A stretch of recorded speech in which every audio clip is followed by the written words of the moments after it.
At the beginning of season 4, we were promised answers. Well, sort of. What we really got were a lot more questions. Well, loyal Sky One viewers, I'm on a quest to find out all of the answers, and I promise you will not be disappointed. And look who we've managed to track down to talk to us.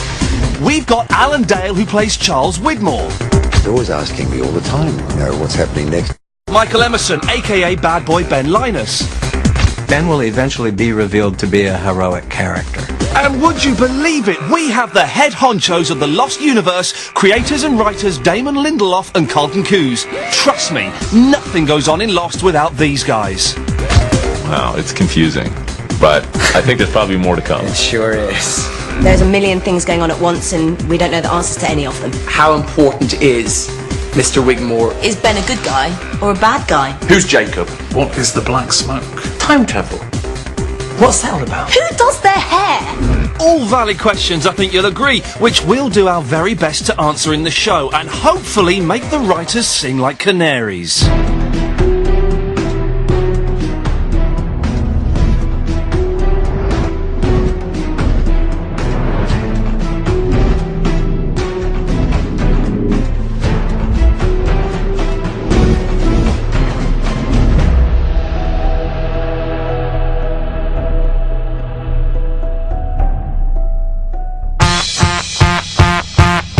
Lost is absolutely awesome.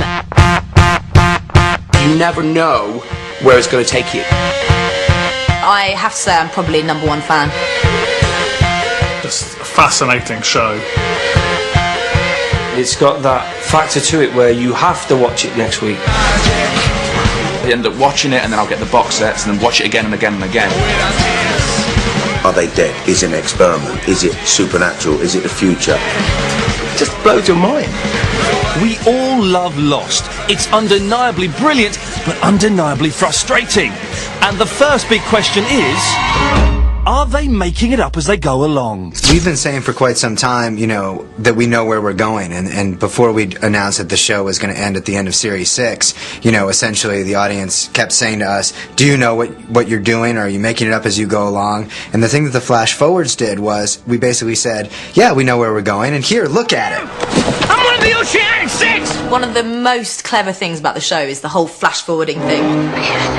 I remember watching the end of season 3, just sitting on the end of my seat, just thinking, no, finish! It was what I thought was a flashback, and it was Jack and Kate, and they were I think Jack was drinking a lot, and he was like out of control, he's taking prescription drugs, and you see Kate, and they're standing outside a car, and he goes, we have to go back to the island, and it sent shivers all over my skin, so I just thought, oh my god, that's a flash forward. We have to go back! That's the first time we saw it, was the end of season 3, so it kind of sets you up for season 4, just thinking, now we're going to be seeing a totally different aspect of the show.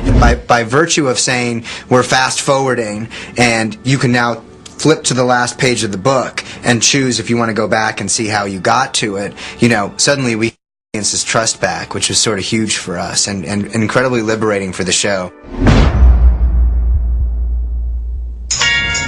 One of the characters gaining prominence in season 4 is Charles Widmore, father of Penny Widmore, nemesis of Ben Linus, blah blah blah, enough of all that.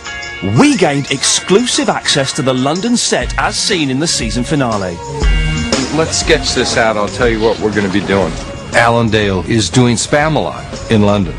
So we had to come here to shoot him for episode 9 and for a scene that is going to be in our finale. Okay, here we go, everybody. Excuse me, Mr. Whitmore? Yes. So Lost, it's one of the best programmes on TV, there's never a dry seat in the house when it's on. And then, how can you make it better? I tell you what, let's get Jim from Neighbours in there as Mr. Wigmore.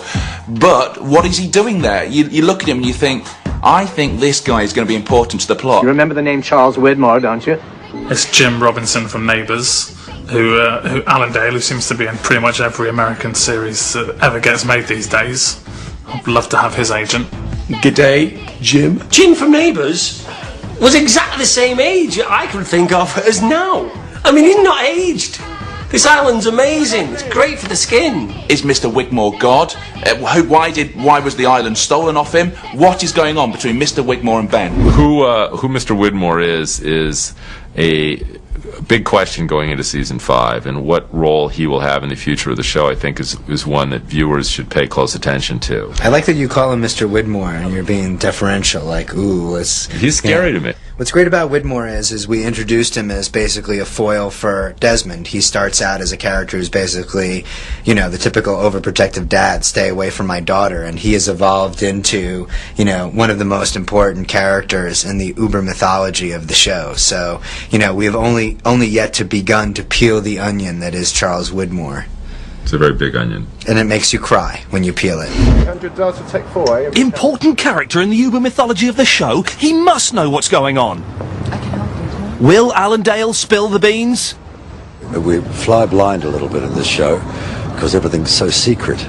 Because people want to know all the secrets. They're always asking me all the time, you know, what's happening next, and I have no idea, which is just as well because I'd probably tell them. Come there! Damn! Foiled by Jim from Neighbours. Put that down as a failure. The thing about Ben is that when we first met him, clearly evil. But then you kind of liked him, and then he got beaten up and I felt sad for him. And then his daughter died. Where are you going? I have to say goodbye to my daughter, John. He's kind of being nice, but he knows too many of the secrets. And also the way Lost goes, they can make you think someone's really good. And then at the last few episodes, make him almost like the devil. So my question is Ben really good, but also never trust a man? Hello, Jack. We need to talk. I don't know if this is a naive notion that I have, but I still cling to this idea that Ben will eventually be revealed to be a heroic character. That we have been, for the purposes of the story and the purposes of the writers, we have been led to think worse of him than we will eventually. But maybe that's just one of those traps that every actor falls into, thinking that, oh, my character is a fine fellow. Ben's one of those people that you do start off hating him, but then you realise what he's gone through and you empathise with him, and then you hate yourself and you feel dirty for loving him.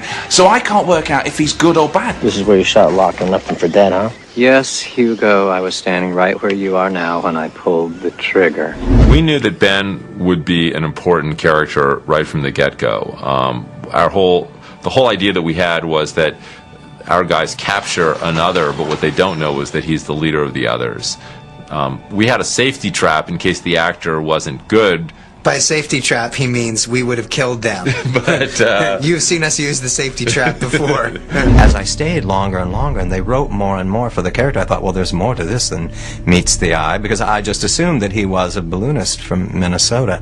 Yeah, that's all very well, Ben, but could you just tell me what's going to happen? Well, I wish that the actor, knew what the sort of uber agenda is. My sense is that Ben is fighting a much larger battle, or you might also say playing a much larger game. A bit evasive. Let's try him later.